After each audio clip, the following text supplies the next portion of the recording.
And I give the call to the member for Macquarie. Thank you, Deputy Speaker. This is a debate we should have been having some time ago, not just a year ago, probably more like 3 years ago.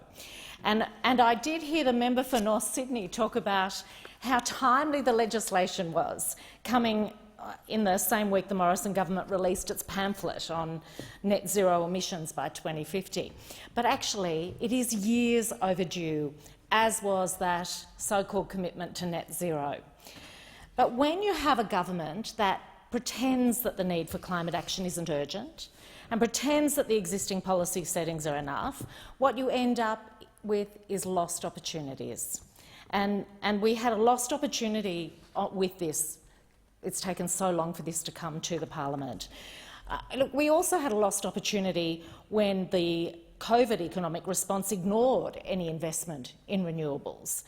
By contrast to Australia, the Italian government unveiled its national COVID recovery plan, which allocated a total of €196 billion to six key areas. And one of those areas was renewables, and the plan included €74.3 billion earmarked for a green revolution and ecologic transition. Now, I'm not even going to try and translate those euros to Australian dollars, but it's a whole lot more. And proportionately, it's more than we have looked at investing, and that's shameful, a terrible lost opportunity. That's what we're talking about here with this legislation. Instead of being the renewable energy superpower that we have the potential to be by now, we are way behind.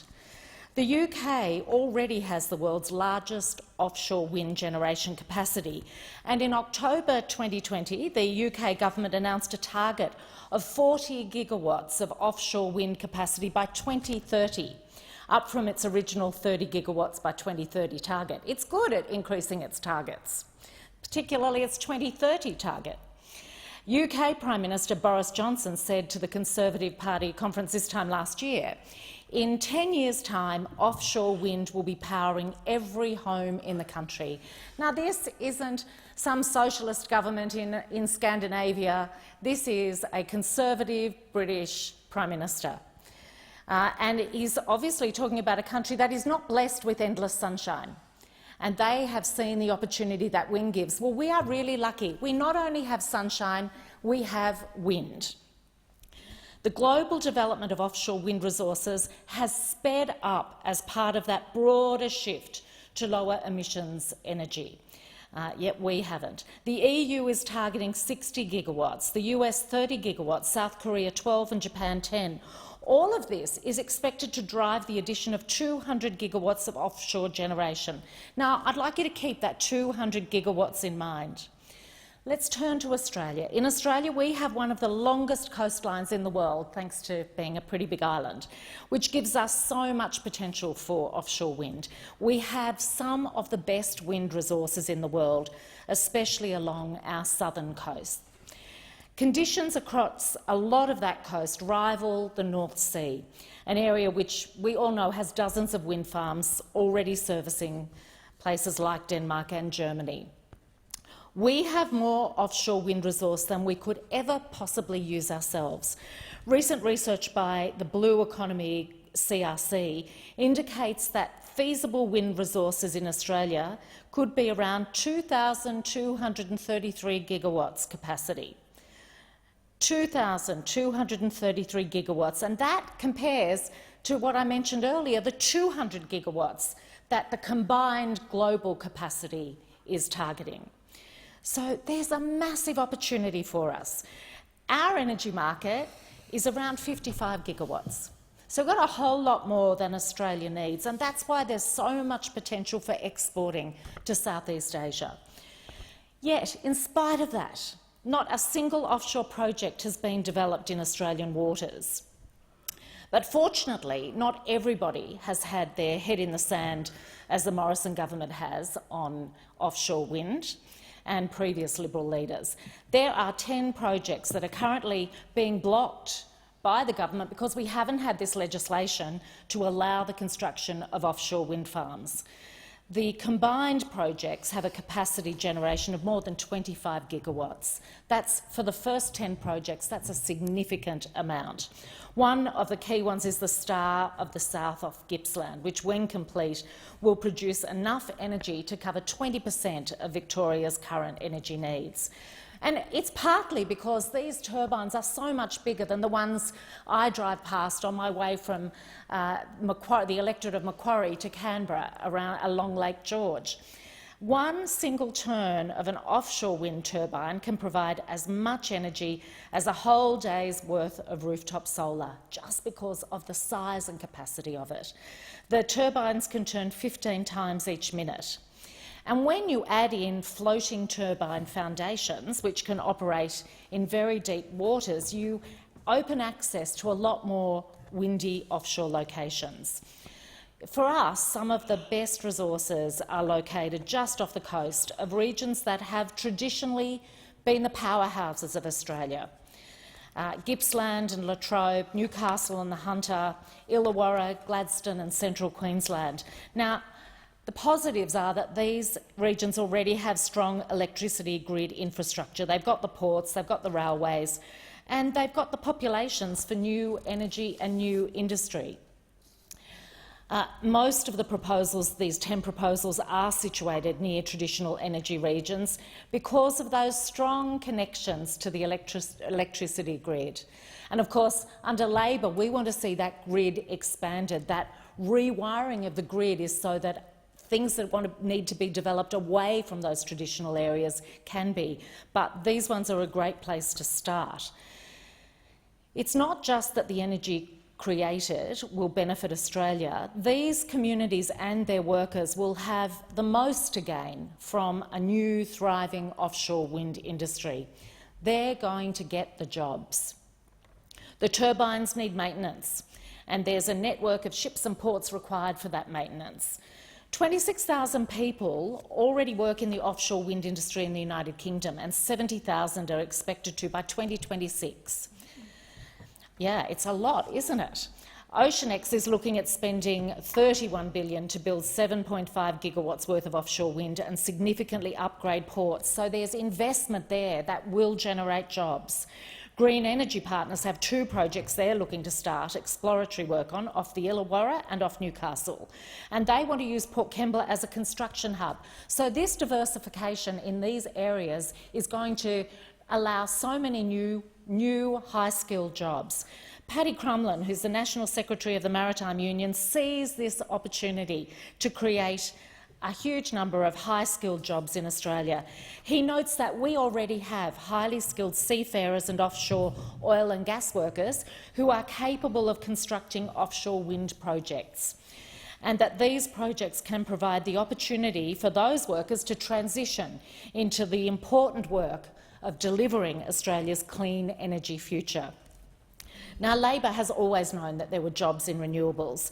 The Morrison government has denied it, and they've created fear around it. They've created the fear because that is what they do best. We know that there will be jobs, and in fact, one of the things that will be needed in these jobs are the young workers coming through as well. And Labor's focused very much on the apprentices that we will need into this renewables sector. And I want to take a moment to outline the plan that we have, because it isn't just a plan that says it's a plan, it actually has key steps that allow something to be implemented. So there might be a good lesson in this for the government.